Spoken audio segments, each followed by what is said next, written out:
Hello दोस्तों, नमस्कार। मेरा नाम है एम.आर. माली। आप सभी का मगाराम माली ऑफिशियल में स्वागत है।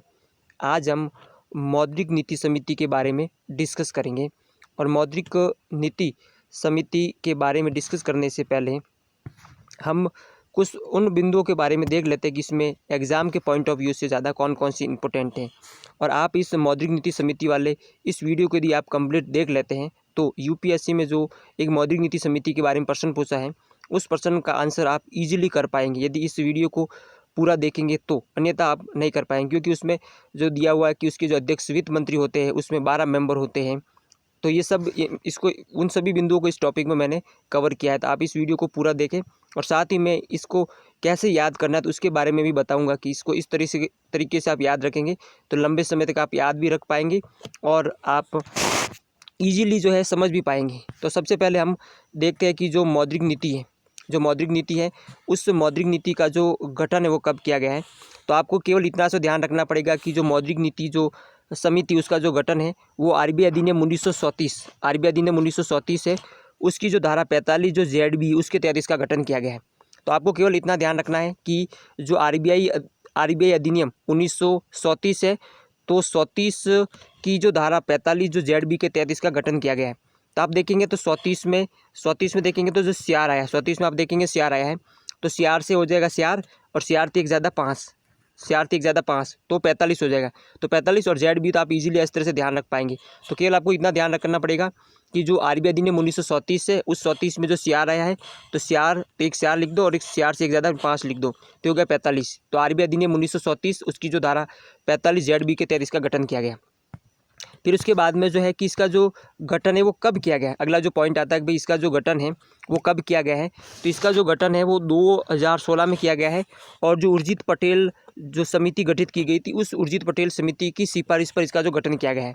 तो अब इसको कैसे ध्यान रखना है, तो जो फैक्ट है जो डाटा है वो डाटा आपको जो आप डाटा जो है भूल जाते हैं लेकिन जो नाम है वो जल्दी नहीं भूलते। और वैसे भी जो उर्जित पटेल जी हैं वो हमारे आरबीआई के गवर्नर भी रह चुके हैं तो इनका तो नाम सभी को मालूम भी है। तो इस तरह से आप ध्यान भी रख सकते हैं कि जो उर्जित पटेल है तो उर्जित पटेल में जो ऊ आया है उस ऊ की आकृति 3 जैसी है। तो 3 का डबल करेंगे तो कितना हो जाएगा 3 का डबल करेंगे तो कितना हो जाएगा तो से हो गया 16। तो उर्जित पटेल जो समिति की सिफारिश पर 2016 में इसकी स्थापना की थी। किसकी, तो मौद्रिक नीति समिति की यानी एमपीसी की स्थापना की थी। फिर अब जो आगे जो ध्यान रखना है कि भाई इसमें मेंबर कितने, जो मौद्रिक नीति समिति है तो उसके अंदर कितने मेंबर होते हैं।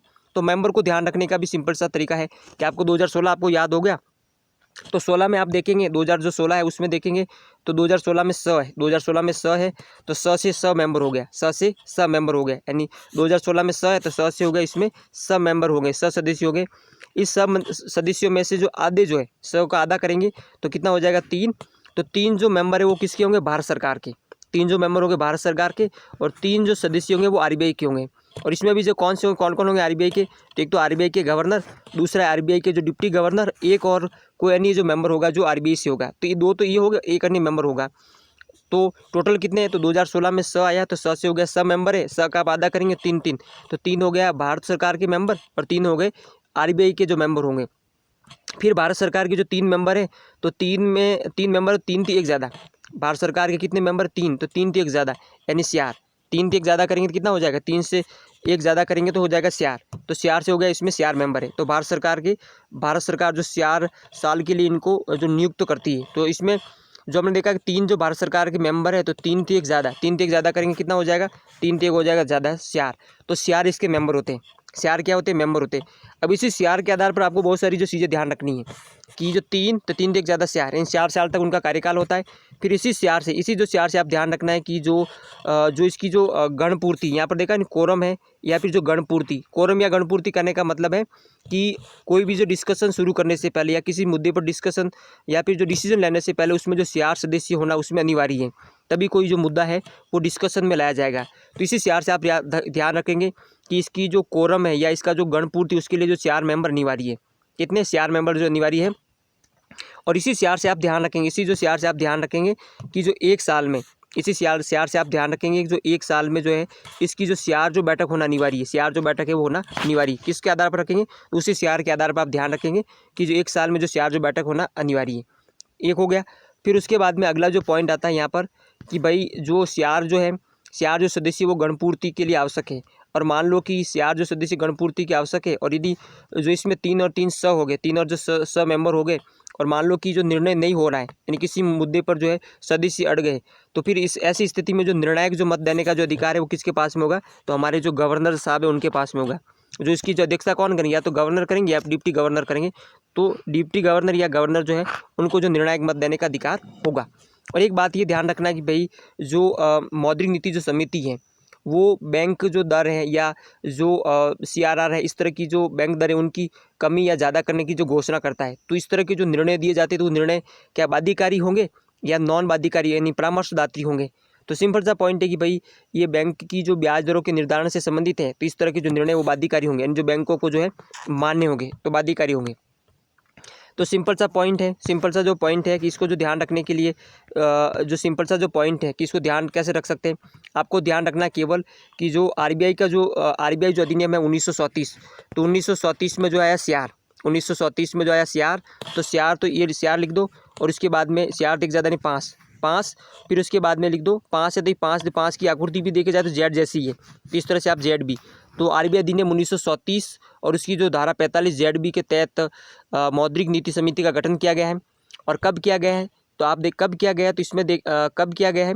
तो इसमें आप देखेंगे कि 2016 में किया गया। 2016 में किस समिति की सिफारिश पर किया? तो उर्जित। तो उर्जित में जो आया तो अ से अ का डबल करेंगे 3, जो है अ की आकृति कैसे 3 जैसे, 3 का डबल करेंगे तो कितना हो जाएगा? 16। 3 को डबल करेंगे 16, तो 16 में जो 16 से में हो गया स, तो 100 से हो गया 2016 में हो गया। फिर 16 में 100, तो 100 से हो गया, इसमें 100 मेंबर है। इन 100 मेंबरों में से जो 3 जो मेंबर है वो भारत सरकार के हैं, और जो 3 जो मेंबर है वो RBI के हैं। और ये 3 मेंबर, 3 में 3 तो एक ज़्यादा, 3 तो एक ज़्यादा यानी CR। एंड जो CR साल इनका कार्यकाल होता है, CR साल इनका कार्यकाल होता है। फिर CR से हम कहेंगे कि जो एक साल में जो इसकी जो CR जो बैठ के होना अनिवार्य है, एक साल में जो CR जो है कम से कम जो CR बैठ का होना अनिवार्य, इससे ज़्यादा भी हो सकती है लेकिन CR होना अनिवार्य है। और उसके बाद इसी CR से हम ध्यान रखेंगे कि जो गणपूर्ति है उस गणपूर्ति के लिए CR मेंबर होना अनिवार्य है।